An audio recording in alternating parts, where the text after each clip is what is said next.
નમસ્કાર વિદ્યાર્થી મિત્રો, આજે આપણે કૃદંત વિશે જોઈશું। વ્યાકરણમાં કૃદંતના 3 પ્રશ્નો પૂછાય છે। એમાં કૃદંત શોધવાનું પણ પૂછાય એક પ્રશ્ન ખાલી જગ્યામાં કૃદંત લખવાનો પણ પૂછાય અને કૃદંતનો પ્રકાર શોધીને લખો એવું પૂછાય। હવે આ કૃદંત એટલે શું એના વિશે આજના વિડીયોમાં આપણે ચર્ચા કરીશું। તો કૃદંત એટલે કોઈ પણ ક્રિયાનો ભાવ દર્શાવતું એ કૃદંત કહેવાય। એટલે કોઈ પણ પ્રકારની ક્રિયાદર્શક પદ જે વાક્યમાં વપરાયું હોય એને સર્વસામાન્ય રીતે આપણે કૃદંત તરીકે ઓળખીએ છીએ। કૃદંત એ પોતે ક્રિયાદર્શક કોઈ પણ ક્રિયા થતી હોય, બોલવું, દોડવું, ચાલવું, ઉઠવું, બેસવું, આ તમામ પ્રકારની ક્રિયાઓ દર્શાવતા વાક્યોમાં જે પદો આવે એને આપણે કૃદંત તરીકે ઓળખીએ છીએ। એ સહાયકારક ક્રિયાપદ તરીકે પણ આવે અને વાક્યમાં વિશેષ રીતે એ ક્રિયા કરવાની પ્રક્રિયા એના દ્વારા વ્યક્ત થાય છે। એની વ્યાખ્યા આપણે જોઈએ તો જે પદો ક્રિયાપદની જેમ વર્તતા હોય પણ વાક્યમાં એનું કાર્ય ક્રિયાપદ વ્યક્ત કરવાનું ન હોય તેને કૃદંત કહે છે। એટલે એક તો ક્રિયાપદની જેમ વર્તતા હોય અને બીજું એનું કાર્ય ક્રિયાપદ વ્યક્ત કરવાનું ન હોય, એટલે લાગે ક્રિયાપદ જેવા। ઘણીવાર ક્રિયાપદની જગ્યાએ પણ આવા વાક્યો મુકાય છે પણ એનું કામ ક્રિયાપદ તરીકે વ્યક્ત કરવાનું નથી પણ ક્રિયા દર્શાવવાની ના ભાગરૂપે એવા પદો વાક્યમાં વપરાય છે। તમે જુઓ, નીચેની વ્યાખ્યામાં લખ્યું છે કે જે ક્રિયારૂપો એટલે કે જે આવા કૃદંતના પદો ક્રિયાપદ તરીકે આવી શકતા નથી પરંતુ ક્રિયાપદની ક્રિયા દર્શાવવા ક્રિયા વિશેષણની જેમ આવે તેને આપણે કૃદંત કહીએ છીએ। એટલે જે આખું વાક્ય છે એ વાક્યમાં જે ક્રિયા દર્શાવનાર પદો છે એ ક્રિયા વિશેષણની જેમ વાક્યમાં પ્રયોજાય અને વાક્યમાં પ્રયોજાતા આવા પદોને આપણે કૃદંત તરીકે ઓળખીએ છીએ। હવે એ કૃદંત વાક્યમાં કેવી રીતે શોધાય, કૃદંતના પ્રકારો કેટલા એના વિશે પણ આપણે જોઈશું। હવે આ જે કૃદંતો છે એ કોઈ પણ કાળ, લિંગ અને વચનના પ્રત્યયો લાગવા છતાં, કાળ એટલે વર્તમાન કાળ, ભૂતકાળ, ભવિષ્યકાળ, લિંગ એટલે પુલ્લિંગ, સ્ત્રીલિંગ, વચન એકવચન, બહુવચન, એના પ્રત્યયો લાગવા છતાં અને ક્રિયાપદ ન બનવા છતાં વિવિધ ક્રિયાના સ્તરો, રૂપો અને પ્રકારો સૂચવનાર જે પદ છે એને આપણે કૃદંત કહીએ છીએ। એટલે કોઈ પણ કાળમાં, કોઈ પણ લિંગ સાથે, કોઈ પણ વચનમાં જ્યારે એને પ્રત્યયો લાગવા છતાં અને ક્રિયાપદ ન બનવા છતાં જે ક્રિયાના વિવિધ સ્તરો, રૂપો કે પ્રકારો સૂચવે છે એને આપણે કૃદંત કહીએ છીએ। હવે કૃદંતના કુલ 3 અને 3 6 પ્રકાર પડે છે। એટલે સૌથી પહેલા કાળ પ્રમાણે જે કૃદંતના પ્રકાર પડે એમાં વર્તમાન કૃદંત, ભૂત કૃદંત અને ભવિષ્ય કૃદંત એવા 3 પ્રકાર પડે છે। અને અર્થ પ્રમાણે આપણે જોઈએ તો સામાન્ય કે વિદ્યર્થ કૃદંત, હેત્વર્થ કૃદંત અને સંબંધક ભૂત કૃદંત, આ કુલ 3 કાળ પ્રમાણે અને 3 અર્થ પ્રમાણે એવા કૃદંતના કુલ 6 પ્રકાર પડે છે। હવે આ 6 પ્રકાર એ વાક્યમાં કેવી રીતે પ્રયોજાય છે, કાળ પ્રમાણે એમાં કેવા પ્રકારના પ્રત્યયો લાગી અને એ વાક્યમાં ક્રિયા દર્શાવે છે એના આપણે ઉદાહરણો સાથે એનો અભ્યાસ કરીશું। તો સૌથી પહેલાં કાળ પ્રમાણે કૃદંતના જે પ્રકારો પડે છે એમાં પહેલું વર્તમાન કૃદંત। તો વર્તમાન કૃદંત એટલે ખબર પડી જાય કે જે વર્તમાનની કે ચાલુ ક્રિયા સૂચવતા હોય। એટલે કોઈ પણ ક્રિયા જે વાક્યમાં ચાલુ હોય, વર્તમાન કાળ સૂચવતી હોય, ભલે વાક્ય કોઈ પણ કાળમાં હોય, વાક્ય ભવિષ્યકાળમાં પણ હોય, ભૂતકાળમાં પણ હોય કે વર્તમાન કાળમાં પણ હોય, પણ એ ક્રિયા દર્શાવનાર પદ એ વર્તમાન ક્રિયા બતાવે, ચાલુ ક્રિયા બતાવે ત્યારે આપણે એને વર્તમાન કૃદંત તરીકે ઓળખીએ છીએ। હવે વર્તમાન કૃદંત તરીકે ઓળખવા માટે એ પદના સાથે જે પ્રત્યયો જોડાયેલા હોય છે એ પ્રત્યયો પણ અહીં આપેલા છે. અહીં તો, તી, તું, તા આવા પ્રત્યયો તમે ઉદાહરણ જોશો એટલે તમને ખબર પડશે કે વાક્યમાં આવા પદો કેવી રીતે પ્રયોજાય છે અને એ વર્તમાન ક્રિયા સૂચવે છે. તો પહેલું ઉદાહરણ છે, મને બોલતો માણસ ગમે. તો અહીં તમે જુઓ કે બોલતો, તો બોલવાની ક્રિયા ચાલુ છે, કારણ કે માણસ બોલતો હોય ત્યારે ગમે, એટલે બોલવાની ક્રિયા ચાલુ હોય તો જ એ આ વાક્ય એનો અર્થબોધ કરાવે. એટલે અહીં બોલતો માણસ એ ક્રિયા સૂચવે છે અને વર્તમાનની ક્રિયા સૂચવે છે, એટલે એ વર્તમાન કૃદંતનું ઉદાહરણ છે. બીજામાં જુઓ, મહેનત કરનારા કોઈ દી માંદા પડતા હશે. તો અહીં પડવાની ક્રિયા,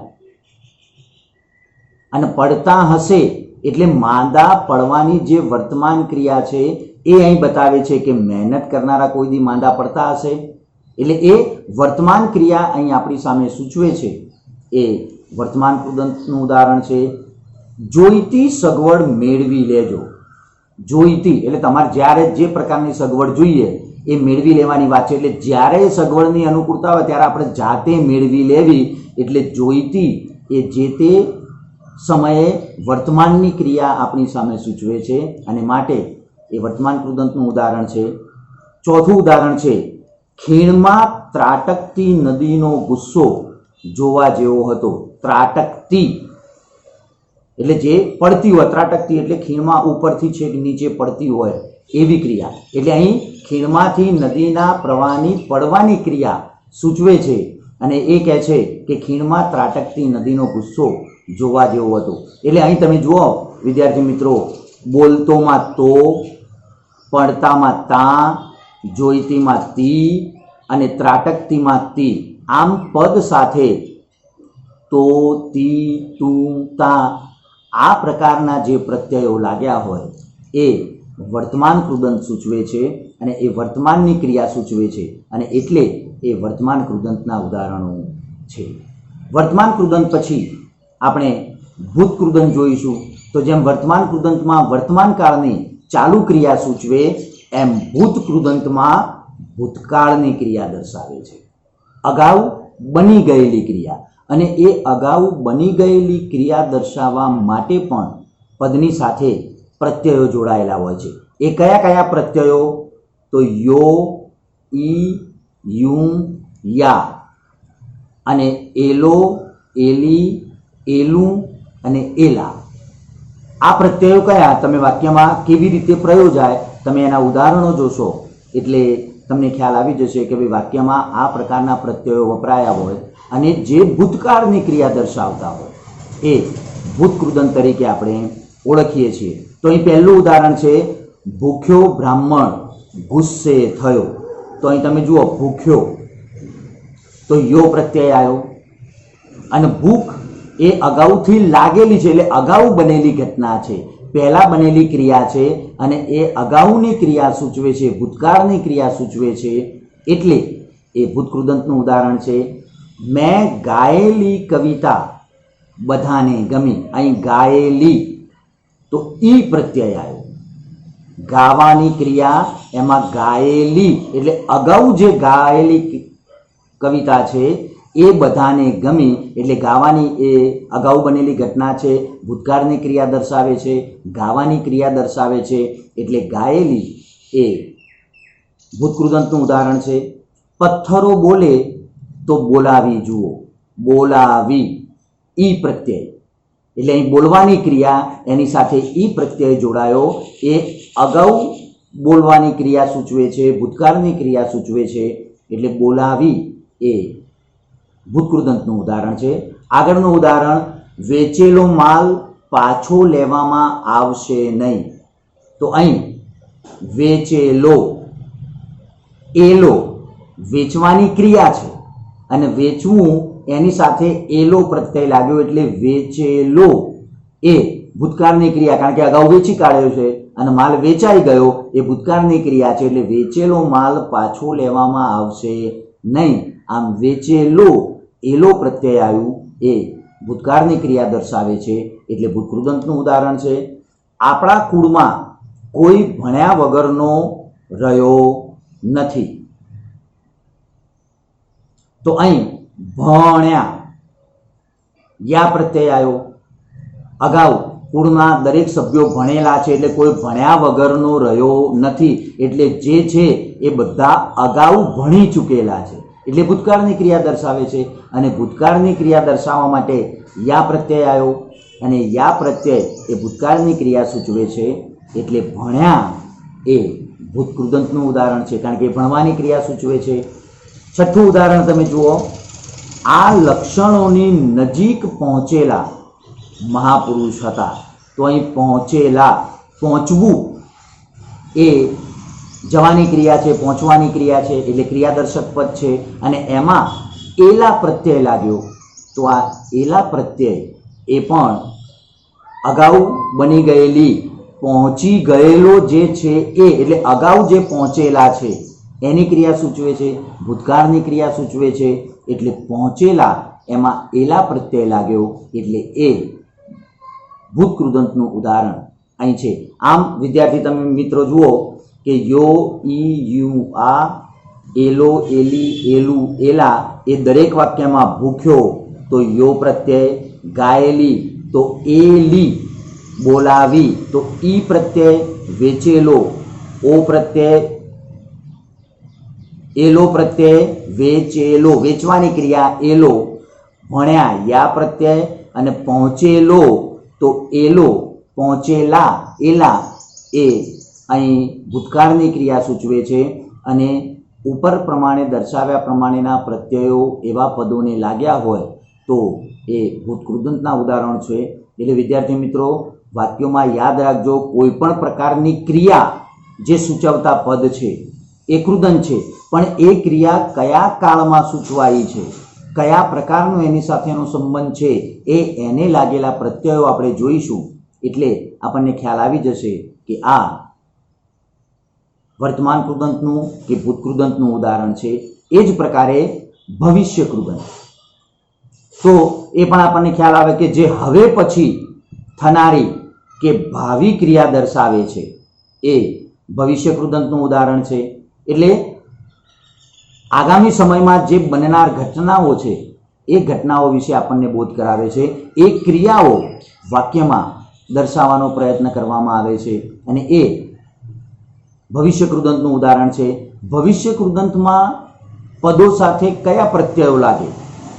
તો વાનો, વાની, વાનું, આ ઉપરાંત નારો, નારી, નારું અને નાર, આ પ્રત્યયો એ ભવિષ્ય કૃદંતના પદો દર્શાવવા માટે વપરાય છે.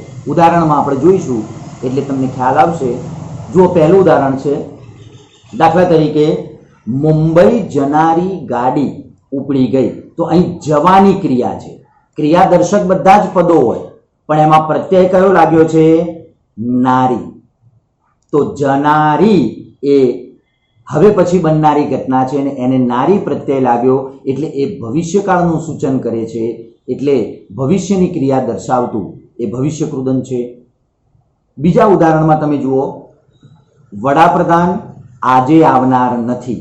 આવનાર એટલે હજુ આવવાના છે, એ હવે પછી બનવાની ઘટના છે અને એને નાર પ્રત્યય લાગ્યો તો એ પણ ભવિષ્યકાળનું સૂચન કરે છે. એ પણ ક્રિયાદર્શક પદ છે, આવવાની ક્રિયા સૂચવે છે.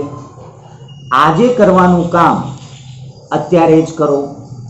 તો કરવાનું કોઈ પણ ક્રિયા કરવાની વાત છે અને વાનું એ પ્રત્યય લાગ્યો છે એટલે ક્રિયાદર્શક પદ છે ને હવે પછી કરવાની વાત છે એટલે ભવિષ્યકાળ સૂચવે છે. માટે કરવાનું એ ભવિષ્ય કૃદંતનું ઉદાહરણ છે. ચોથું ઉદાહરણ, તે આવવાનો હતો હમણાં આવશે. અહીં આવવાનો એ પણ ભવિષ્યકાળ સૂચવે છે, એને પ્રત્યય લાગ્યો છે વાનો, આવવાની ક્રિયા સૂચવે છે પણ ભવિષ્યમાં આવવાની વાત છે માટે એ ભવિષ્ય કૃદંતનું ઉદાહરણ છે. પાંચમું ઉદાહરણ તમે જુઓ, તાણાસર આપી જનાર વિરલ હોય છે. તો અહીં જનાર જવાની ક્રિયા છે, તાણાસર જે સમયસર આપી જાય એની વાત છે. તો અહીં જનાર જવાની ક્રિયા છે, એના પાછળ નાર પ્રત્યય લાગ્યો એ ભવિષ્યનું સૂચન કરે છે અને ભવિષ્યનું સૂચન કરતું હોય એ ભવિષ્ય કૃદંતનું ઉદાહરણ છે. અહીં વિદ્યાર્થી મિત્રો તમે જુઓ, વાનો, વાની, વાનું, નારો, નારી, નારું, નાર, આ જે પ્રત્યયો છે એ કોઈ પણ એવા ક્રિયાદર્શક પદોની પાછળ લાગેલા હોય એ ભવિષ્યનું સૂચન કરે છે અને ભવિષ્યનું સૂચન કરતા હોય એ ભવિષ્ય કૃદંતના ઉદાહરણ છે. અહીં આપણે ઉદાહરણમાં જોયું જનારી તો નારી, આવનાર તો નાર, કરવાનું તો વાનું, આવવાનો તો વાનો અને જનાર તો નાર. આ બધા જે પ્રત્યયો ભવિષ્યની ક્રિયા દર્શાવવા માટે વપરાયા છે માટે આ ભવિષ્ય કૃદંતના ઉદાહરણો છે. આમ કાળ પ્રમાણે કૃદંતના જે 3 પ્રકાર, વર્તમાન કૃદંત, ભૂત કૃદંત અને ભવિષ્ય કૃદંત, એના પાછળ કયા પ્રત્યયો લાગે તો એ જે તે કાળની ક્રિયા સૂચવે અને જે તે કાળની ક્રિયા સૂચવે એ કાળનું એ ઉદાહરણ થાય. એ જ પ્રમાણે અર્થ પ્રમાણે કૃદંતના પ્રકારો પડે. તો અર્થ પ્રમાણે પણ આપણે અગાઉ જોયું કે કૃદંતના 3 પ્રકાર. એમાંનો પહેલો સામાન્ય કે વિદ્યાર્થ કૃદંત. હવે સામાન્ય કૃદંત ને આપણે સમજવાનો પ્રયત્ન કરીએ તો સામાન્ય કૃદંત કોઈ વિશેષ કાળના અર્થમાં નહીં, પરંતુ ત્રણેય કાળને સમાન રીતે લાગુ પડે છે. ગમે તે કાળમાં એ પૂછાયું હોય, વાક્ય કોઈ પણ કાળમાં હોય, પણ એમાં ક્રિયા કરનાર જે પદ છે એ પદમાં સમાન રીતે જે પ્રત્યયો લાગુ પડે એ પ્રત્યયો અહીં સામાન્ય કે વિદ્યાર્થ કૃદંત તરીકે આપણે ઓળખીએ છીએ. એમાં કયા પ્રત્યયો આવે તો વો, વી, હું. આ 3 પ્રત્યયો જે પદની પાછળ વપરાયા હોય, આપણે ઉદાહરણ જોઈએ કે આ પ્રત્યયો વાક્યમાં કેવી રીતે ઉપયોગ થાય, પદની પાછળ કેવી રીતે વપરાય અને એના આધારે આપણે એના ઉદાહરણ જોઈશું. આ પુસ્તક મને વાંચવું ગમશે. તમે જુઓ, ગમશે એ ભવિષ્યકાળનું વાક્ય છે, પણ વાંચવું તો વાંચવાની ક્રિયા છે. કૃદંત એ હંમેશા ક્રિયા દર્શાવવા માટે જ વપરાય, પણ કયા અર્થમાં કે કયા કાળમાં વપરાયું છે આપણે એ જ શોધવાનું છે. અહીં વાંચવું તો વુ પ્રત્યય આવ્યો, વાંચવાની ક્રિયા દર્શાવી, એટલે એ સામાન્ય કે વિદ્યાર્થ કૃદંત તરીકે આપણે એને ઓળખીશું. આ લિપિ વાંચવી સાવ સરળ હશે. તો અહીંયા પણ તમે જુઓ કે વાંચવાની જ ક્રિયા બતાવી છે અને વી એ સામાન્ય કે વિદ્યાર્થ કૃદંતમાં પદની પાછળ વપરાતો પ્રત્યય છે, એટલે એ પણ વિદ્યાર્થ કૃદંત કે સામાન્ય કૃદંતનું ઉદાહરણ છે. અને મારે તમને એક વાત કહેવી છે, તો આ કહેવી એમાં વી પ્રત્યય એ પણ સામાન્ય કે વિદ્યાર્થ કૃદંતનું ઉદાહરણ છે અને કહેવાની ક્રિયા આમાં સૂચવે છે. આમ ત્રણેય ઉદાહરણમાં તમે જુઓ સાહેબ વિદ્યાર્થી મિત્રો, વાંચવાની ક્રિયા, કહેવાની ક્રિયા પણ વો, વી, હું વગેરે પ્રત્યયો દ્વારા એ વાક્યમાં પ્રયોજાયું છે. એટલે આપણે ખાસ એ યાદ રાખવાનું, વાક્ય કોઈ પણ કાળમાં હોય. તમે જુઓ, ત્રીજું ઉદાહરણ છે, મારે તમને એક વાત કહેવી હતી. એ ભૂતકાળનું વાક્ય સૂચવે છે, પણ છતાંય એ વી પ્રત્યય લાગેલો હોવાથી કહેવાની ક્રિયા દર્શાવતું હોય એ સામાન્ય કૃદંતનું ઉદાહરણ કહી શકાય. આમ વિદ્યાર્થી મિત્રો, સામાન્ય કૃદંત કોઈ વિશેષ કાળના અર્થમાં નહીં, પણ ત્રણેય કાળને સમાન રીતે લાગવું પડે અને જેમાં વો, વી, હું પ્રત્યય લાગ્યો હોય તો એ સામાન્ય કૃદંતનું ઉદાહરણ છે.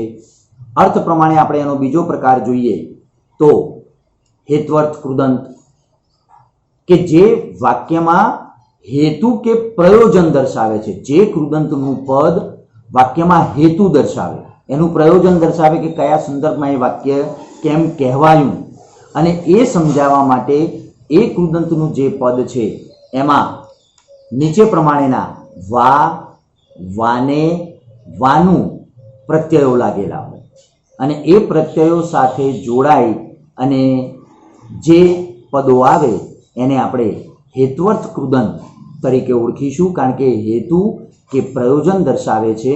ઉદાહરણમાં તમે જુઓ, હું ખાવા માટે આવ્યો નથી. તો અહીં ખાવા એ ખાવાની ક્રિયા છે.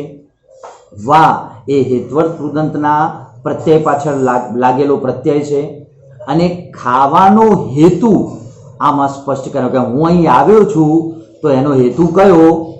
ખાવા માટે. એટલે અહીં ખાવાની જે ક્રિયા છે એ હેતુ તરીકે દર્શાવી છે, એનું પ્રયોજન દર્શાવ્યું છે. એટલે ખાવા પદ એ હેત્વર્થ કૃદંતનું ઉદાહરણ છે. એવી રીતે તમે બીજું ઉદાહરણ જુઓ. તમે ત્યાં શું કરવાને ગયા હતા? તો અહીં કરવાને, કોઈ પણ કાર્ય કરવાની ક્રિયા, કરવાનો હેતુ. તમે ત્યાં ગયા હતા તો જવાનો હેતુ શું, જવાનું પ્રયોજન શું એ દર્શાવ્યું છે. એટલે અહીં એ પ્રશ્ન તરીકે પૂછ્યું છે કે તમે ત્યાં શું કરવાને ગયા હતા? તો અહીં કરવાને એ ક્રિયા કરવાની, કરવાનો હેતુ આપણી સામે રજૂ કર્યો છે. એટલે એ ઉદાહરણ એ હેત્વર્થ કૃદંતનું ઉદાહરણ છે. આગળ ઉદાહરણ જુઓ મિત્રો. તમારે આ કામ કરવાનું હોત તો કરવાનું, એ પણ ક્રિયા કરવાનો હેતુ સૂચવે છે. ચોથા ઉદાહરણમાં તમે જુઓ. તે માટે આજ્ઞા લેવા અનુરુદ્ધ માતા પાસે ગયો. તો લેવા, શું લેવા? આજ્ઞા. તો એનો હેતુ માતા પાસેથી આજ્ઞા લેવાનો હતો. એટલે અહીં આજ્ઞાનો હેતુ દર્શાવ્યો અને લેવું એ ક્રિયા દર્શાવે છે. અને એના પાછળ લેવા વા પ્રત્યય એ હેત્વર્થ કૃદંતના પદો પાછળ ઉપયોગ થાય છે. એટલે અહીં લેવા એ હેત્વર્થ કૃદંતનું ઉદાહરણ છે. અને એવી રીતે પાંચમું ઉદાહરણ, એણે ખરી વસ્તુ, જાણવાની વસ્તુ જાણી. તો અહીં જાણવાની, તો વસ્તુ જાણવાનો હેતુ આમાં છુપાયેલો છે. અને વાની એટલે વા, વાને, વાનું, વાની, આ હેત્વર્થ કૃદંતના પ્રત્યયો છે. એટલે અહીં તમે જુઓ, ખાવા માટે વા, કરવાને તો વાને, કામ કરવાનું તો ક્રિયાનો હેતુ, આજ્ઞા લેવા તો લેવા માટેનો હેતુ, એના માટે વા પ્રત્યય લાગ્યો. અને એને વસ્તુ જાણવાની તો જાણવાનો હેતુ, અહીં વાની પ્રત્યય. એટલે વા, વાને, વાનું અને વાની, આ પ્રત્યયો એ હેતુ દર્શાવે છે. એટલે વાક્યમાં જે કૃદંત હેતુ સ્પષ્ટ કરતા હોય અને ઉપર પ્રમાણેના પ્રત્યયો વા, વાને, વાનું, વાની લાગેલા હોય તો એ આપણે હેત્વર્થ કૃદંતના ઉદાહરણો જોઈશું. અને છેલ્લે કૃદંતનો ત્રીજો અર્થ પ્રમાણેનો પ્રકાર સંબંધક ભૂત કૃદંત. આ વિદ્યાર્થી મિત્રો સમજવાની જરૂર છે, કારણ કે પરીક્ષામાં સંબંધક ભૂત કૃદંત માટેના પ્રશ્ન વિશેષ પૂછાય છે. કૃદંતનો પ્રકાર જણાવો એવું પૂછાય તો એમાં આ પ્રકારના ઉદાહરણો વિશેષ પૂછાય છે. સંબંધક ભૂત કૃદંત કોને કહેવાય? તો સંબંધક ભૂત કૃદંત એ અગાઉ થયેલી ક્રિયા અને ક્રિયાપદ વચ્ચેનો સંબંધ દર્શાવે છે. એટલે કોઈ પણ ક્રિયા અગાઉ થઈ ગઈ હોય અને એને પછી બીજી હવે પછી થનારી ક્રિયા સાથે જ્યારે જોડે, બંને વચ્ચેનો સંબંધ એકબીજા સાથેનો જોડાય તો એ સંબંધક ભૂત કૃદંત કહે છે. એટલે હંમેશા યાદ રાખવાનું કે એ જે ક્રિયાપદ છે એના પૂર્વે, એના અગાઉ થઈ ગયેલી ક્રિયા દર્શાવે છે. અને એના માટે જે પ્રત્યયો કૃદંતની પાછળ આવે છે એ ઈ અને ઈને, આ બે પ્રત્યયો એ સંબંધક ભૂત કૃદંત દર્શાવવા માટે વપરાય છે. ઉદાહરણ આપણે જોઈશું. આ ગ્રંથ વાંચીને સંતોષ થયો. તો અહીં વાંચવાની ક્રિયા છે એટલે કૃદંત તો આપણને ખબર પડી ગઈ. વાંચીને તો ઈને પ્રત્યય લાગ્યો એટલે એ સંબંધક ભૂત કૃદંત. અને એ અગાઉ થયેલી ક્રિયા કઈ? તો ગ્રંથ વાંચીને. તો ગ્રંથ વાંચવાની જે ક્રિયા છે એ અગાઉ થઈ ગયેલી છે. અને સંતોષ થયો એ ક્રિયાપદ છે.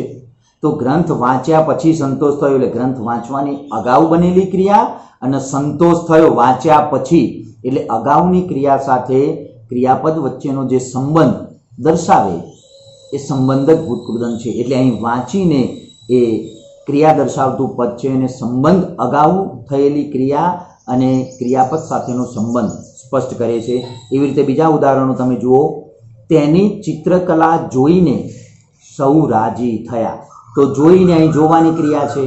ઈને એ પ્રત્યય લાગેલો છે. ચિત્રકલા અગાઉ ચિત્ર દોરેલું જ હતું એ જોઈને, એટલે એ જોવાની ક્રિયા થઈ, અગાઉ જોયેલી ક્રિયા થઈ અને ક્રિયાપદ સાથે સૌ રાજી થયા, તો ક્રિયાપદ સાથે એનો સંબંધ દર્શાવે છે. તે જમીને ફરવા જશે, તો જમીને, ઈને જમવાની ક્રિયા પહેલા થઈ અને હવે ફરવા જશે, તો અગાઉની ક્રિયા સાથે ક્રિયાપદનો સંબંધ એ સ્પષ્ટ થયો. અને છેલ્લા ઉદાહરણમાં જુઓ, ડૉક્ટર બાબા સાહેબે ટોપલો ભરીને કેરીઓ મંગાવી. તો અહીં ભરીને, કારણ કે જે ભરવાની ક્રિયા છે, ટોપલો ભરવાની ક્રિયા અગાઉ થઈ અને કેરીઓ મંગાવવાની હવે પ્રક્રિયા થઈ, એટલે અગાઉ થયેલી ક્રિયા અને કેરીઓ મંગાવી એ ક્રિયાપદ, એ બંને વચ્ચેનો સંબંધ અહીં સ્પષ્ટ થાય છે. એટલે વિદ્યાર્થી મિત્રો, આ ઉદાહરણો પરથી એટલું સ્પષ્ટ થાય કે કોઈ પણ ક્રિયા અગાઉ બનેલી હોય અને ક્રિયાપદ સાથે અત્યારે એનો સંબંધ જે સ્પષ્ટ કરતું હોય એ કૃદંત સંબંધક ભૂતકૃદંતનું ઉદાહરણ છે. અને એમાં આપણે જોયા પ્રમાણે અહીં વાંચીને, જોઈને, જમીને, તો ઈને, ભરીને, ઈને, એટલે ઈ અથવા ઈને.